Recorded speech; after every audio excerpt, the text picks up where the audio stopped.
शिव बाबा याद है ना। ओम शांति।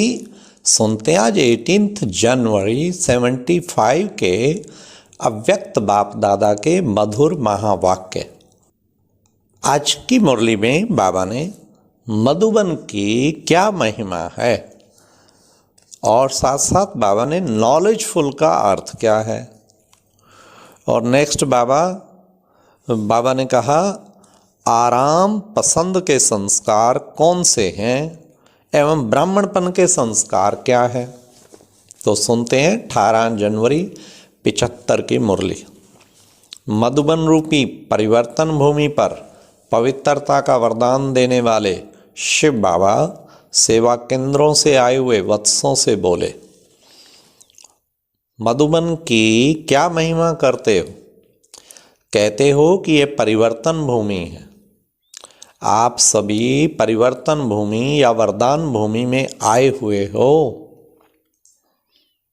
स्वयं में व अन्य में वरदान का अनुभव करते हो। यहाँ आना अर्थात वरदान पाना, परिवर्तन करना। अब क्या परिवर्तन करना है। जो विशेष कमजोरी व विशेष संस्कार समय प्रति समय विघ्न रूप बनता है, ऐसा संस्कार व ऐसी कमजोरी यहाँ परिवर्तन करके जाना है। तभी कहेंगे कि स्वयं में परिवर्तन लाया।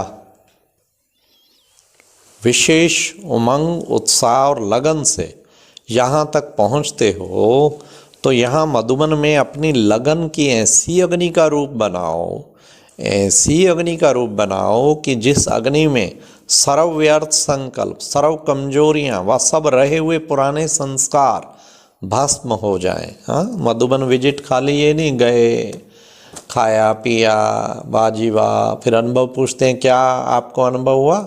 कहते वाह वहाँ तो मीठा दूध, फीका दूध, मीठी काफ़ी, फिट्टी काफ़ी, सब कुछ अवेलेबल है। तो लेकिन हमने किया क्या, एक लगन की अगन लेके जाएं। 8 घंटा तपस्या मधुबन वरदान भूमि पे करनी है, परिवर्तन भूमि पे करनी है।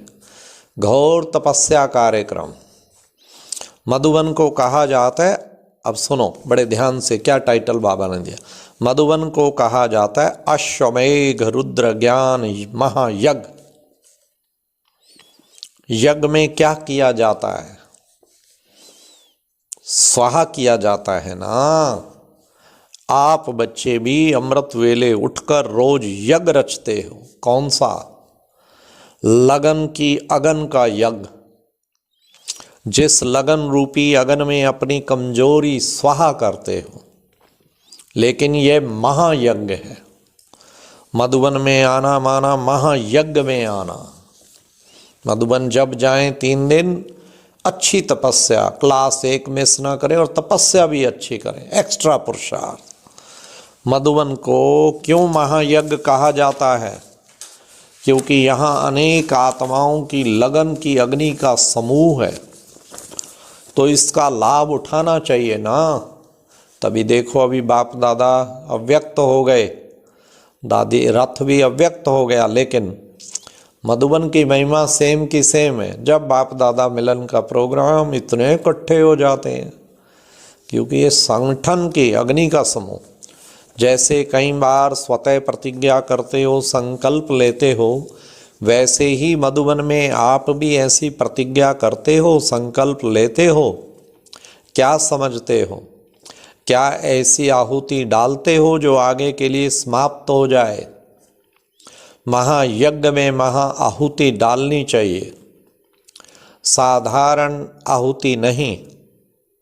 अनेक आत्माओं के लगन की अगन की सामूहिक आहुति डाली है। यहाँ से जाते हो, डाल कर जाते हो, या अब वापस ली है, या सोचते हो कि किस प्रकार के तिलवा जों डालें। यह चेक करते हो कि जितनी बार महायज्ञ में आते हो तो महायज्ञ में आहुति डालते हो, संपूर्ण समर्पण हुए हो या वापस ले जाते हो। आहुति संपूर्ण समर्पण हो जाती है या रह जाती है? क्या ऐसा तो नहीं सोचते हुए पुरानी दुनिया में काम आएगी? ऐसा होता है, कमज़ोर आदमी हाथ खींच लेते हैं। अगर आहुति डालने वाले कमज़ोर हों तो सेक होने के कारण आधी आहुति बाहर, आधी अंदर रह जाती है। यहाँ भी सोचते हैं कि करें या ना करें, होगा या नहीं होगा, कर सकेंगे या नहीं कर सकेंगे। तो बुद्धि रूपी हाथ आगे पीछे करते रहते हो, इसलिए संपूर्ण स्वाहा नहीं होते हो। किनारा रह जाता है, बिखर जाता है। जब संपूर्ण स्वाहा नहीं तो संपूर्ण सफलता भी नहीं। सोचते ज़्यादा हो, करते कम हो तो फल भी कम मिलेगा। पहले हिम्मत कम है, संकल्प पावरफुल नहीं है, तो कर्म में बल भी नहीं होगा और इसलिए फल भी कम ही होगा। फिर क्या करते हो? आधा यहाँ आधा वहाँ बिखर देते हो, तो सफलता नहीं हुई ना। अभी आप सबको रिजल्ट क्या हुई? सफलता हुई? यज्ञ में संपूर्ण आहुति रही या बिखर गई? आप सबकी अब की रिजल्ट बिखरना माना रह गया है। अभी तो जो सोचना है वह प्रैक्टिकल में भर करके जाना है कि आज से कमजोरी फिर नहीं आएगी। संपूर्ण समर्पण करने का साहस है या कम है? विनाश ना हुआ तो स्वर्ग न आया, फिर पहुँचेंगे या नहीं? फिर लोग क्या कहेंगे? ऐसे होशियार नहीं बनना। सबकी यही हालत है। सहज हाथ आगे बढ़ाते हैं, सेक आता है तो हाथ खींच लेते हैं। हिम्मत आती है, थोड़ा सा विघ्न आता है तो कदम पीछे चल पड़ते हैं। ऐसों की गति क्या होगी? गति सदगति को भी तो जानते हो ना। नॉलेजफुल होते हुए अगर कोई ना करे तो क्या कहेंगे? इनको वापस लिया तो क्या गति होगी? जानबूझ करके भी अगर ना करे तो क्या कहेंगे? लाइट रूप माइट रूप होते हुए भी क्यों नहीं कर पाते हो? कारण क्या है? नॉलेज तुम्हारी बुद्धि तक है, समझ तक है, ठीक है, जानते हो, लेकिन नॉलेज को प्रैक्टिकल में लाना और समाना नहीं आता। भोजन है, खाते भी हैं, परंतु खाना अलग बात है, खाकर हजम करना अलग बात है। समाते नहीं हो, हजम नहीं होता, रस नहीं बनता और शक्ति नहीं मिलती। जीव तक खा लिया तो रस नहीं बनेगा, शक्ति नहीं मिलती। समाने के बाद ही शक्ति का स्वरूप बनता है। समाया नहीं तो जीव रस है, समाया तो शक्ति है। सुनने का रस आया, समझ में आया, समझा, किंतु समाया नहीं, प्रैक्टिकल में नहीं लाया। जितना धारणा में आता है संस्कार बन जाता है, तभी प्रैक्टिकल सफलता का स्वरूप दिखाई पड़ता है। अब सुनिए नॉलेजफुल का अर्थ। नॉलेजफुल का अर्थ क्या है? नॉलेजफुल का अर्थ है हर एक कर्मेंद्रिय में नॉलेज समा जाए, क्या करना है और क्या नहीं, तो धोखा खाने की बात रहेगी। आंखें और वृत्ति धोखा नहीं खाएंगे। जब आत्मा में नॉलेज आ जाती है तो सर्व इंद्रियों में नॉलेज समा जाती है। जैसे भोजन से शक्ति भर जाती है तो शक्ति के आधार से काम होता है। अभी नॉलेज को समाना है। हर एक कर्मेंद्रियों को नॉलेजफुल बनाओ। हर वर्ष आते हो, कहते हो कि अभी करूँगा, वायदा करके जाते हो, अभी कब पूरा होगा? क्या कारण है? जो तुम सोचते हो और जो कर्म करते हो उसमें अंतर क्यों? कारण क्या? सोचते हो फुल करने की बात और होती है आधी। इतना अंतर पड़ने का कारण क्या है?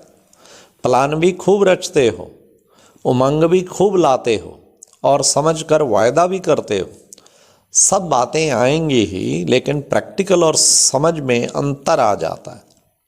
इसका कारण क्या है? संस्कारों की आहुति करके जाते हो, फिर सब कहाँ से आया? स्वाहा करके जाते हो, फिर क्यों आ जाता है? देह अभिमान अलबेलापन वापस क्यों लौट आता है? कारण क्या है? बाबा फिर सेल्फ इंट्रोस्पेक्शन, अपने को चेक करने की, आत्मनिरीक्षण करने के लिए प्रश्न पूछ रहे हैं। कारण है कि, अब सुनिए बड़े ध्यान से, कारण है कि संकल्प करके जाते हो स्वाहा करने का, लेकिन संकल्प के साथ जैसे बीज बोते हो बाद में संभाल करते हो, परंतु इसमें जो संभाल चाहिए वह संभाल नहीं करते। समय प्रमाण उनकी आवश्यकता रखनी चाहिए।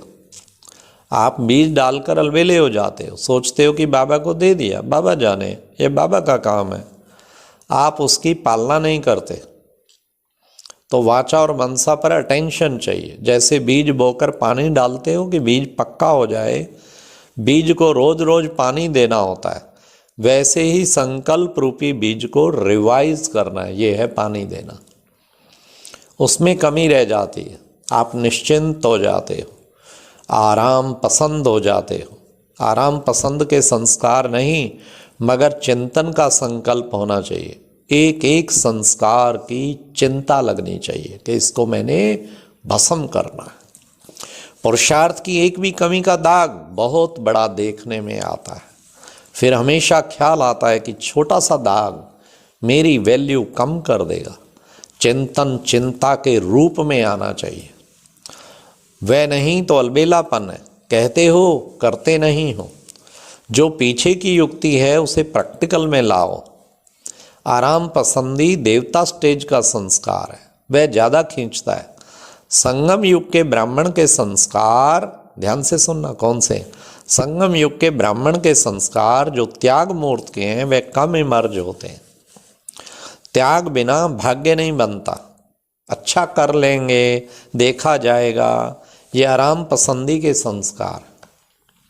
जरूर करूँगा, ये ब्राह्मणपन के संस्कार। लौकिक पढ़ाई में जिसको चिंता होती है पास होता है, उसकी तो नींद फिट जाती है।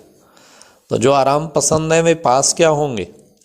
अभी सोचते हो कि प्रैक्टिकल करना है, चिंता लगनी चाहिए। शुभ चिंतन, संपूर्ण बनने की चिंता, कमजोरी को दूर करने की चिंता और प्रत्यक्ष फल देने की चिंता।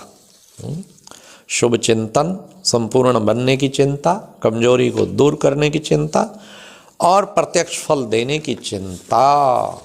अच्छा, ओम शांति।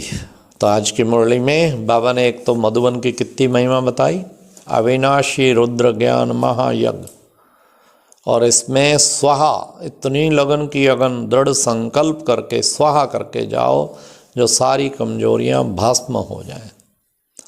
और दूसरा बाबा ने कितना सुंदर बताया, जो प्रतिज्ञा करते हो, संकल्प करते हो, उसको पुनः पुनः उस बीज को, प्रतिज्ञा रूपी बीज को, दृढ़ संकल्प रूपी बीज को पानी बार बार दो, अर्थात रिवाइज करो। तो ये बाबा ने विशेष, और पुरुषार्थ का स्वरूप चिंता का होना चाहिए। फिट जाए नींद, दिन रात पुरुषार्थ की चिंता। अच्छा, ओम शांति। और अब यह एक बहुत अच्छी वीडियो भी जरूर देखें।